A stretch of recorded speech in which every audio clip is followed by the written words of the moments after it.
Alright class, today we're going to be talking about graphing systems of linear inequalities. So basically we're going to be graphing two inequalities on the same coordinate plane and then figuring out what the solution is.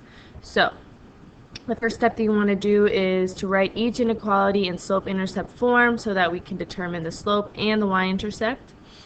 The step 2 part is when we're going to, on the same coordinate plane, we're going to shade the boundary lines for each inequality. So basically we've done this when we were just graphing one. So I'll show you that. And step 3, the solution to a system of linear inequalities is where the shadings overlap. So when both of the solutions, like when we shade in this first inequality and we shade in this one, there's going to be a part where it overlaps, and that's where our solution is going to be. I'm going to also show you how to check your, make sure that your solution is correct. Alright, so I'm going to go ahead and convert these two into slope-intercept form over here. You can pause this video and do the same thing. Alright, so I determined what my inequalities are in slope-intercept form so that I can graph them, and I have two different colors so that you guys can see when we shade in. I'm going to use these two different colors. So this unit or this topic, I would strongly encourage you to use color pencils or just use some sort of color so that you can see the solution. Alright, so for the first one, my slope is 1/4 and my y-intercept is -2, so I'm going to go ahead and write it up here. I always like to write my notes down. Okay, -2. And we're also going to determine the type of line that we have. Okay, so for this one, I'm looking at my inequality. If you look at my inequality, I had to change my sign. So my line is going to be a dashed line, and I'm going to be shading below because my inequality changed directions because I divided by -4 at the beginning. So now I'm going to be graphing the blue line. So I'm going to start at my y-intercept. My slope is 1/4. I'll rise 1, run 4 to the right. 1, 2, 3, 4. Do the exact same thing on the other side. And I'm going to have a dashed line. Okay. My solution, I'm going to use this highlighter here to show you that my solution is going to be below. So I'm going to color in or shade in this portion with the same color, and that's my first inequality, but I am not done yet. I still need to do the next one. Alright, so the second one, my slope is -2/1, my y-intercept is 0,3, and then I'm going to write down a couple of points here. I'm going to have a solid line because I have the equal to portion in my inequality. And my inequality is a greater than or equal to, so I know I'm going to be shading above. Alright, so here I go. I'm going to use this color. I'm going to start at 0,3, go down 2, and over to the right 1, down to over to the right 1, all the way down, and to the same thing at the top. I'm going to draw my solid line. Then I'm going to go ahead and shade in with a new color, which is green, to show you the overlap. So if I'm going to be shading above, I'm going to be looking at my y-intercept and being like, alright, so what's greater than 3? And all those numbers are 4, 5, 6, 7, all the numbers all the way on this side. So I'm going to be shading this portion of my inequality.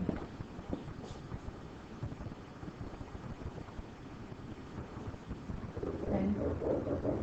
So you'll have this. Guys will do a better job at shading in the overlap region, but I'm going to pick a different color here to highlight it. let's use this right here. So the solution to this problem is where the green and the blue meet. So this right here, I'm trying to do it a little bit darker. This is my solution. Okay, I'm going to pick a different color. The solution is where the two colors meet. So sometimes you'll see me just, shade in a little bit darker. Sometimes you might see me write a big S in this region so that you know that that is your solution. So how do you check to make sure you did it correctly? Well, what you can do is pick one of the ordered pairs in this area and plug it into the original inequalities and see if you get a true statement. So right now, let's see. Let's pick 4, -2. So there's a point right here. I'm going to determine if that point is in my solution set. So I'm going to write 4, -2 just down here on the side. You can pick any of the points, it doesn't really matter. And I'm going to be plugging it into my formula. So here I go. So x is 4, y is -2, so I'm going to plug that into the first one. My goal is to get a number that's bigger than 8. So here we go. 4 minus 4 parentheses, -2. And the number is 12. 12 is greater than 8. That's good to go, so check mark there. And then I'm going to check 2, the next one, 2 parentheses, 4 plus -2. And I want a number that's greater than or equal to 3, and the number is 6, so I'm good to go. So that's how you check to make sure that your solution is correct. Just pick any of the points. I could have easily picked 5, -2. I could have picked 4, -3. I could have also picked 3, -3, because that's on the solid line. And if you remember from when we graphed linear inequality, or just a basic inequality, if you had a closed circle, that meant that your solution is part of it. So that's the same case here with 3, -3. But I want you to pay attention to something really closely here on this line. A dotted line is the same thing as an open circle. So the point 3, let's say 3, 4, -1, this point right here, that's on this dotted line. Okay, so if it's on the dotted line, it's the exact same idea of like an open circle. So this point right here, I'm going to do it in blue right here. This point right here is not part of the solution. You actually will get a false statement if you plug it in. In that case, it's because it's an open circle. It's just a boundary line. It's not part of the solution. So you're going to be seeing those type of questions later on in this unit. Okay, so just keep in mind, boundary lines of dashed boundary lines are the same thing as an open circle. Okay.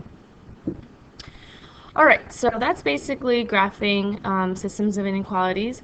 There are a couple things. I'm going to show you different ways to graph them. So in this case, I showed you coloring in the two different ones, two different colors. There are ones where you're just going to see this shaded region, and I'm going to show you that example later on. But I'm going to keep on with how I taught you guys in the first one. We're going to go ahead and try number 1. You can go and determine your slope, y-intercept, what type of lines you're going to have, and whether you're going to be shading above or below. Okay, here we go. I've determined my information that I needed. I've dashed and below, written down, and solid and above. So we can go ahead and start graphing this problem. So the pink one, start at 0, -3, go up 4, 1, 2, 3, 4, right 1, 1, 2, 3, 3, 4. Okay. Then I'm going to have my dash line here. When I shade in, I'll be shading below. So I'm going to look at this number -3 and determine what numbers are less than 3 or below 3. So those are those numbers here continuing on. So I'm going to be shading in this side of my inequality. Okay. Kind of dark there for you. Alright. Then my blue one. I'm going to go ahead and pick the same color. I'm going to start at 0, 3, and I'm going to go down 2, right 1. Down 2, right 1. Okay? And I'm going to have a solid line. And I'm going to be shading below the line. I'm sorry, above the line. So I'm going to be shading this portion. This one looks a little better, okay? So see how when I overlap, that part where they overlap actually got darker? That's what I wanted to do in the first one. So I'm just going to just show you this. This was a dotted line. You can't really see it right now. Okay, there we go. So the solution to this problem is this area right here, the dark blue version. So I'm probably going to be using these colors from now on so that you can see the solution. When you are coloring two different colors, you'll see that's where both colors, you just have the same color at the same time. Alright, so that's that solution. For the next one, I'm going to quickly write down the answers in slope-intercept, or the inequalities in slope-intercept form, and then begin shading. Okay, I went ahead and converted both of them into slope-intercept form. I'm going to start with the pink one though. My inequality number 1, my slope is 1/3, and my y-intercept is 0, 3. Make sure you remember that when you divide by a negative number, your inequalities change sign. So that's what happened with both of mine. So here I go. I'm going to start graphing. Okay. And I have a dashed line. And I'll be shading above. Right here. So that is my solution for that one, but not the overall solution. Now I'm going to determine the information for my next graph, or my next inequality. Okay, so I have that information. Now I'm going to go ahead and graph my second one. You're going to notice something interesting. 1, 3, solid line. When I'm going to shade below, I actually don't have an area where it overlaps, and we still have that issue. You still can have that in situation. I'm going to shade below here. These two inequalities are parallel, so they actually don't have a solution in common. So for this one, there would be no solution that both of these inequalities have, and that's, you've seen in other examples that is a possibility. So yeah. All right, so you've seen different examples. The next two are already, or the next one is already written for you in standard and slope intercept form, so you can go ahead and determine the solution. I'm going to go ahead and pause this video and solve the entire thing, so when you check back, all of the problems, the whole entire problem will be done. So if you don't want to see that yet, just pause the video right now and then push play. Alright, here is everything that I wrote down as I solved this problem, and these two lines are parallel, but this one's a little bit different because both of these symbols were less than, so at some point they were going to overlap, and that's what this dark blue portion is. This is your solution. All of the ordered pairs in that area are part of the solution, and because these continue on forever, this area is just going to grow and grow and grow to have all those solutions. Okay, so that's how you did number 3. I'm going to move on to number 4 and show you the answer for that one. So please pause this video, try it on your own, and then check back with me when you're done. Alright, here is my solution for number 4. The area where these two colors meet is in this area. This is my solution. Okay. Be careful with the second equation. It's a special case. Remember OI and VUCs? We talked about that. When you have a number like x and a number, what's being provided for you right now is the x-intercept, and you know that any line with x equals or x less than, or x is less than or equal to, is a vertical line, undefined slope. Okay, so I hope that helps. That's how we're going to graph these equations. If you have any questions, please let me know, and hope you guys enjoy graphing systems of inequalities.